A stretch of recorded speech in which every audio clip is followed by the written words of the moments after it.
Hello guys, how are you? Hope you all are doing well. Today I'm back with one of the most interesting video. In this video tutorial guys, we will learn how to sign out your Google account from Google Map on your Android device. So for this guys, first you need to open the Google Map application on your phones like this, and here on the top right side corner here you can get your profile picture. Just tap on it like this, and here open the settings. Okay, in the settings scroll down at the end, here you can get the option sign out of Google Map. Just tap on it. Okay, that's it.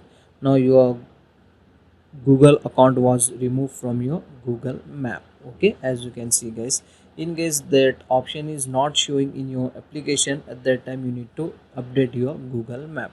So, and then if you want to log in back into your Google Maps with your Google account, just tap on the contact icon, select your Google ID from here. That's it. Okay, you can log in back from here.